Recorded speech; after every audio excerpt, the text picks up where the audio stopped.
আচ্ছা ভাবি এইটা দেখেন। আচ্ছা এইটা হচ্ছে কি মেন পোকা।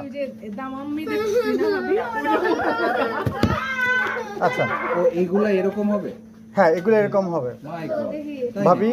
হ্যাঁ ওইটা এরকম হবে। হ্যাঁ আচ্ছা ভাবি এটা হচ্ছে মেন পোকা। এই পোকার একটা নাম হচ্ছে কি বলে বিটল পোকা। বিটল পোকার দুইটা ক্যাটাগরি আছে, একটা সুপার মিলওয়ার্ম আর একটা মিলওয়ার্ম। মিলওয়ার্ম যেটা একটু ছোট ওটা বাজরিগার লাভবার্ড এগুলার খাবার, আর এগুলো একটু বড় এটা হচ্ছে কি ময়ূরের খাবার, মাছের খাবার, হাঁসের খাবার। এটা যখন ওই যে দেখি এইটা পাউডার করে বিক্রি করলে দেখি বের করো, এই যে দেখি বের করো বড় একটা, এটা পাউডার করে যখন বিক্রি করবে এটা 3000 টাকা করে কেজি। এটাতে প্রায় বলে 30 থেকে 60% প্রোটিন, এবং বিশেষ করে এটা ময়ূরের জন্য বেস্ট, মানে ময়ূরজাত পাখির জন্য ভাবি 20 থেকে 30% প্রাণীজ প্রোটিন লাগে।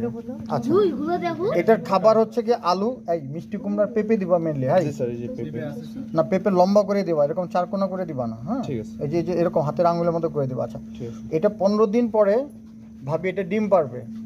তখন এই ডিমটা খালি চোখে দেখা যায় না, তখন আস্তে করে এইগুলা নিয়ে খালি এটা সরা দিলে হবে। এটা পরে দ্বিতীয় কোনটা?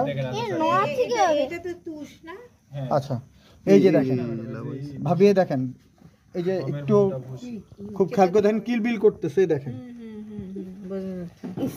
তার মানে এগুলো হচ্ছে ছোট ডিম। এটা ডিম ফুটে বিয়ে হয়েছে, বাচ্চা হয়ে গেছে। অ্যাকচুয়ালি ওরা একটু ভুল করছে। না না ও ধরলে কি সমস্যা? ধরলে অসুবিধা নেই।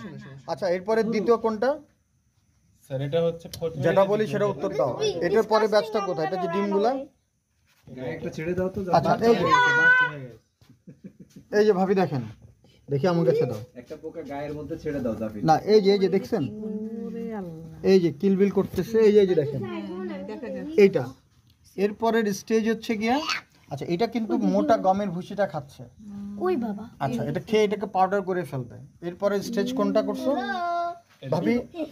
এরপরে মানে এটার চাইতে আরো 10 দিন যখন এটা হয়ে যাবে তখন আমরা আবার আরেকটা জায়গাতে নিব বা আরেকটা ইয়ে হবে। এই যে দেখি কই এই যে এই যে দেখেন হ্যাঁ কিছু বড় আছে। এরপরে হ্যাঁ এরপরে বাবা দেখো আবার 10 দিন পরে এটা 24/4 একটা ডেট।